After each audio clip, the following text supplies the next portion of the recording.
Okay, so we're going to be looking at solving trig functions. This is going to be our practice problem. And the first thing we're going to want to do is get the tan of theta plus 5 pi 6 by itself. So we'll add over this 3, and we're left with -1 equals tan of theta plus 5 pi 6.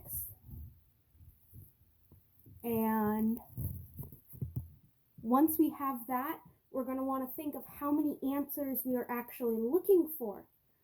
So what we're solving for are the zeros of this equation, so where it crosses the x-axis. And if we were to look at the graph of tan, the graph of tangent looks roughly like this. And the period that we're solving for is between 0 and 2 pi. So when we're solving between that periods, that means the only possible solutions we're looking for are between 0 and 2 pi. So anything outside of that period is not going to count as one of our answers. So when you're looking at this, you can see that there are only 2 possible answers for this. It only crosses the x-axis at any point on here 2 times.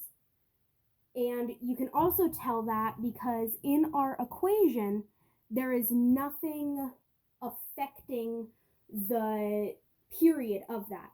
So tan is not divided or multiplied by anything in this equation. So that also helps you tell that there's only 2 answers.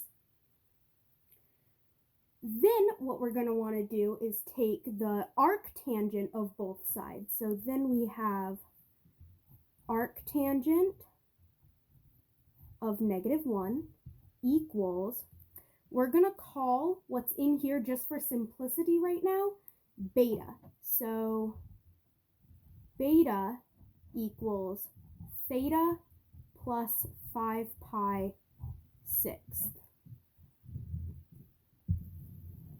Right there. So your tangent of -1 equals your beta. So you're going to want to think on your unit circle, nice rough sketch here,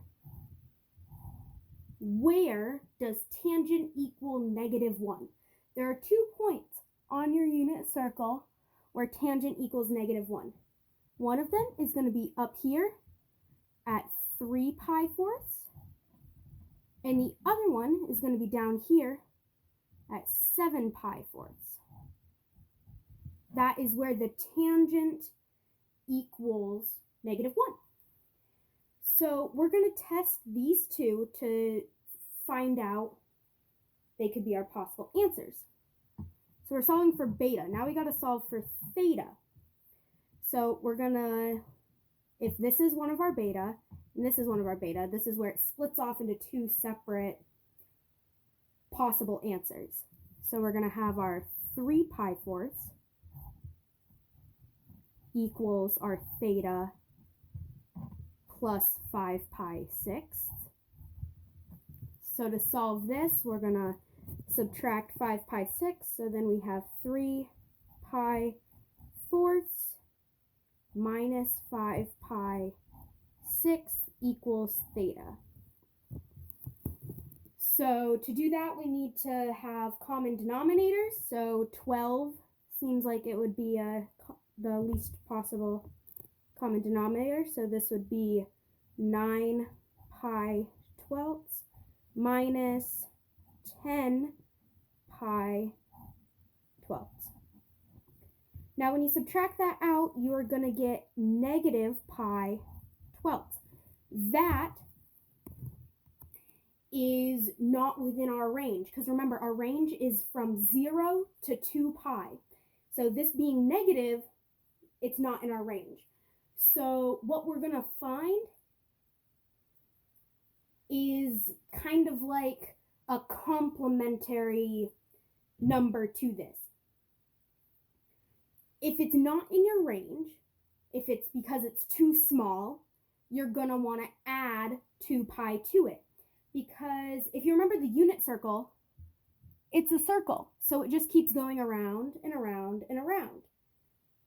So say if you're at negative 2 pi, you can go all the way around again, and you're at the same point on the unit circle, but you have a different number, so that might be within your range, your solution set.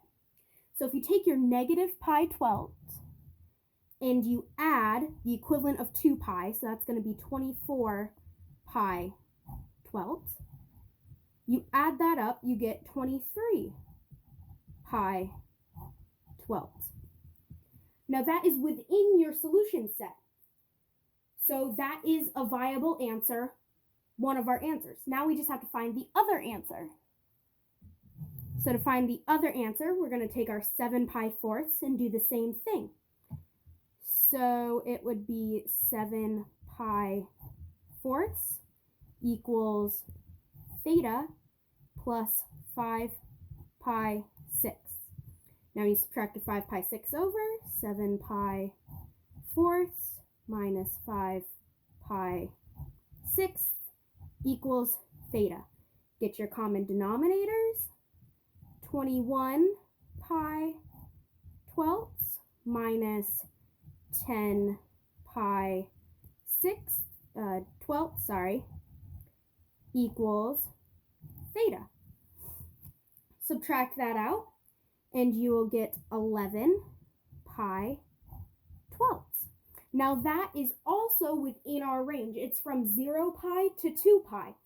So our two answers are 23 pi 12ths and 11 pi 12ths. Theta equals that.